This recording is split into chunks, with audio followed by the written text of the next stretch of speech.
I did like this movie, I must admit, but there are still some things that we need to talk about in the spoiler talk video.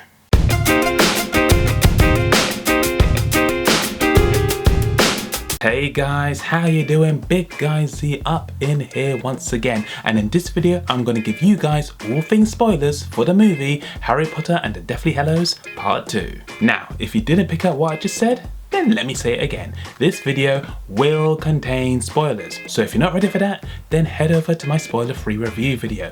I'll post a link to the video in all the right places, but don't forget to come back straight here. First off, we'll get a little previously on the Harry Potter saga, as we see Voldemort snatch the Elder Wand out of Dumbledore's cold corpse. Wait.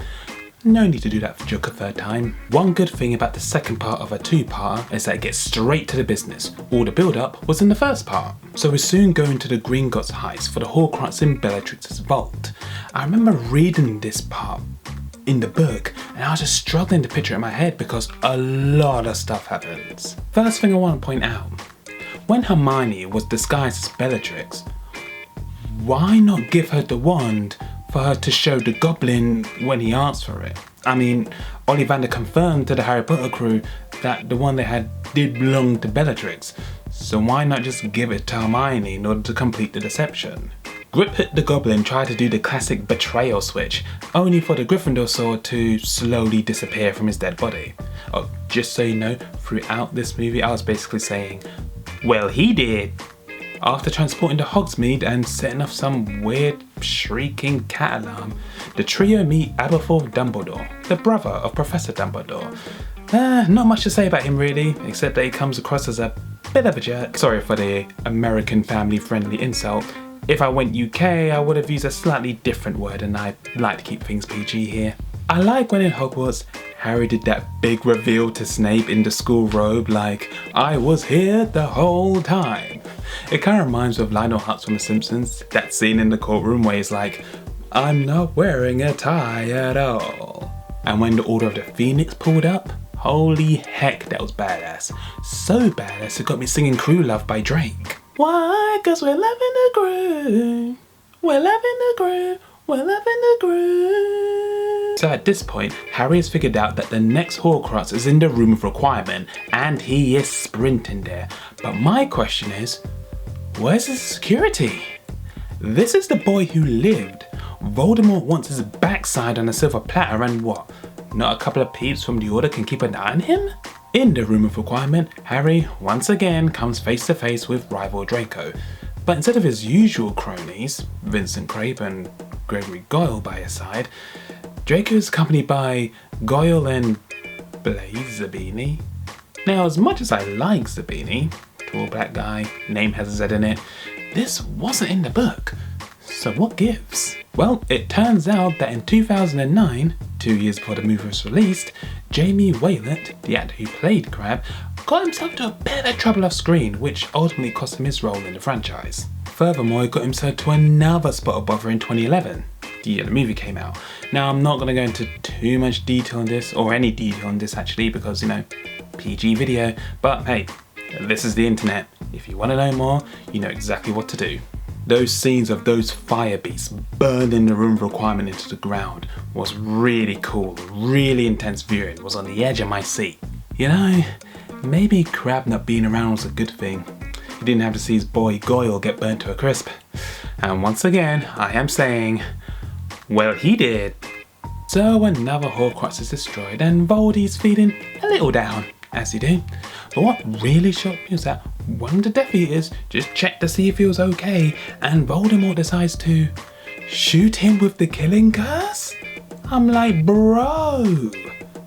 Well, he did. Okay, now I know that I've mentioned this in the general review, but I am going to say it again. I really loved all the scenes when Hogwarts was just a war zone, just at war. All the explosions, the bloodshed, the carnage. Just loved it. Great viewing.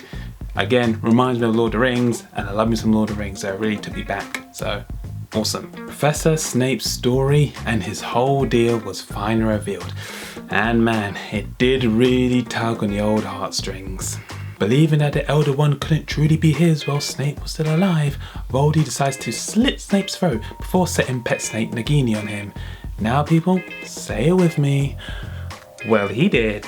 In his final moments, Snape asks Harry to take his tears, which contained his memories, which Harry could take to the pond sieve and dive in. But before we get into that, there are a few character deaths that I need to mention. One half of the Weasley twins, Fred, well, he did. Professor Lupin and Nymphadora Tonks, well, they did. Wait, hold on. Did they just have a baby? That's rough, man. Okay, back to Snape's life story. Turns out he was in love with Harry's mum Lily since they were kids, who unfortunately later decided to get with James, Harry's dad. Obviously. You know, I love how even as a child, Snape still looked like a complete square. Despite the rejection, Snape begs Dumbledore to protect Lily and her family when he learns that Voldy thinks that Lily's son is the chosen one that needs to be killed. Sadly, that didn't quite work out. But fast forward to the events of the Half-Blood Prince, and it is revealed that, dun dun dun, Dumbledore actually asked Snape to kill him, as it was the only way. So Snape was a good guy all along, I think. But seeing that did make me feel a little sad.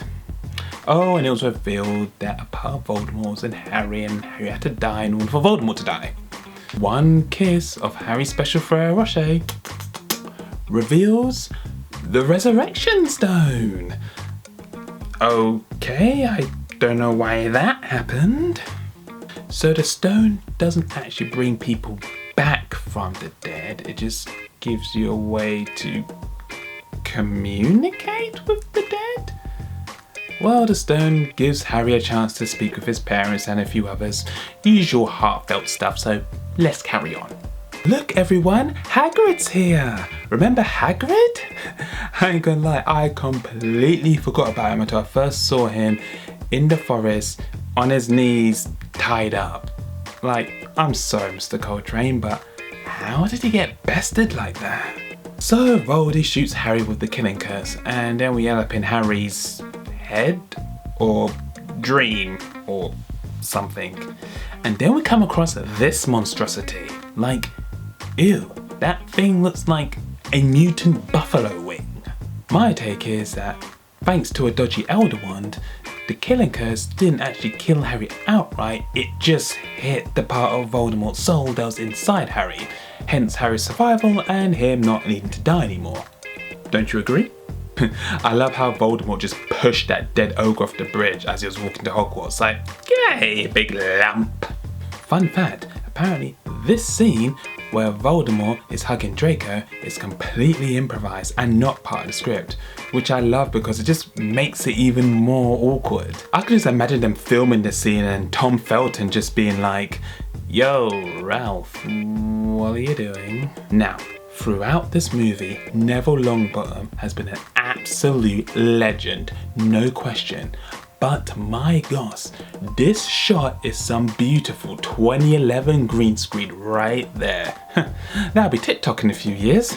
After a bit of rough and tumble between the two, Harry finally defeats Voldemort, causing him to evaporate to dust.